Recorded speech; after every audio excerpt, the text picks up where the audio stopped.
Donc Franck Dugas, comme Stéphane Brevard, on ne te présente pas, mais je vais quand même le faire pour ceux qui ne te connaîtraient pas. Tu es entraîneur national, coach titulaire du Squash Club de Royan. Tu as entraîné des générations de jeunes joueurs et d'adultes d'ailleurs. Voilà, donc tes compétences en la matière sont connues et reconnues. Et là aujourd'hui, je voudrais que tu me parles un petit peu de l'arbitrage, du côté de l'importance que ça a, de la spécificité que notre sport a vis-à-vis de l'arbitrage. Bonjour, Nicolas en ce moment il parle beaucoup d'arbitrage, essaie de faire un petit tour des clubs pour avoir une idée. Moi ce que j'avais remarqué à un moment donné, c'est qu'on nous disait de faire de la formation d'arbitres jeunes, spécifiques jeunes, etc.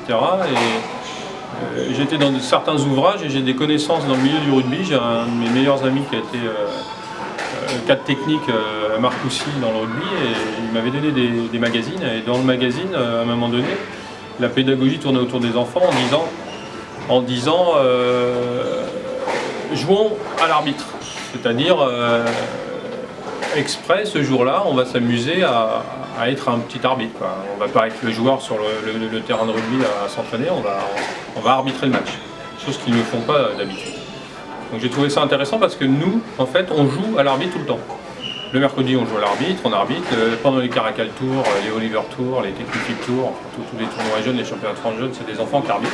Donc le volume pratique d'arbitrage est très très grand. Donc nous, dans l'enseignement, on dit toujours qu'il faut un volume de pratique et un volume théorique. Peut-être qu'effectivement, toi qui es dans cette dominante de l'arbitrage, peut-être qu'il manque un contenu théorique adapté, plus spécifique, avec des images, avec des dessins, pour donner envie aux enfants de rentrer un peu dans la théorie de l'arbitrage. Mais la pratique, elle est là, ça c'est une certitude. On se pose souvent la question, mais la pédagogie du quotidien dans l'arbitrage est là. Maintenant, à nous de s'améliorer certainement en théorie et en outils pratiques pour améliorer cette dominante qu'est l'arbitrage chez les jeunes.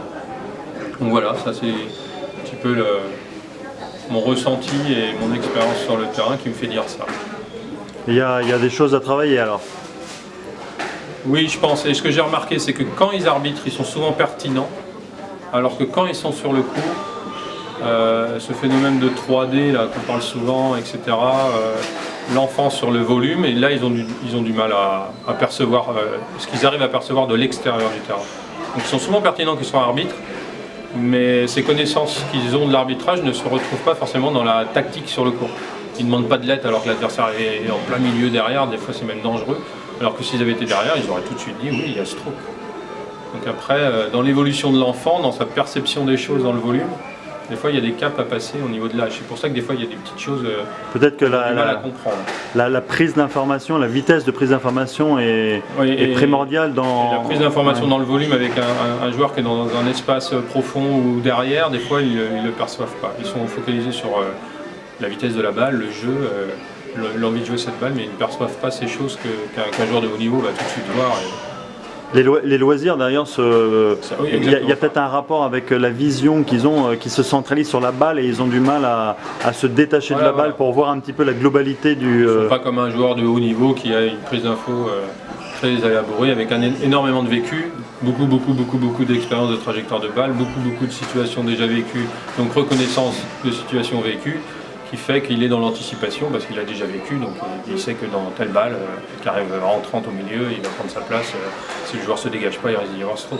L'enfant n'est pas encore dans cette perception, il n'a pas encore assez de vécu pour le voir. Par contre, s'il est derrière le cours, il va tout de suite analyser avec déjà les pédagogies qu'on leur a données. Et souvent, ils ne se trompent pas, ils sont quand même pertinents les enfants. Et c'est vrai que comme avec les adultes loisirs, le fait de ne pas réussir à traiter l'information, ils ont beau connaître les règles, s'ils n'ont pas le traitement d'information adapté, ils ne vont pas réussir à s'arrêter. Oui, ils sont pris par le jeu. C'est pour ça que nous, entraîneurs, on a vraiment envie qu'ils jouent au squash. C'est vrai que des fois, c'est frustrant parce que c'est une balle de jeu, une balle de match, un match important, et ça aurait pu jouer sur un stroke. Mais nous, on met en avant le jeu, c'est notre rôle. On est là pour qu'ils jouent au squash, pas pour qu'ils jouent avec les règles du squash. Quand même, c'est une...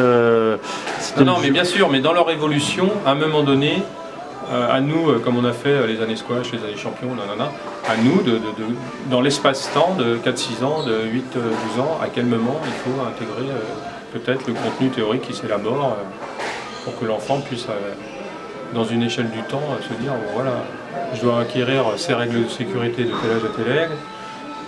Plus jeune, je dois connaître les règles de base, les points, sécurité du jeu, et puis après, voilà, les situations de stroke sur des erreurs de mon adversaire, voilà, est-ce que je suis capable de les reconnaître? Je pense qu'il y a un boulot à faire. Il y a du travail. Ouais, il y a du travail. Il y a des pistes.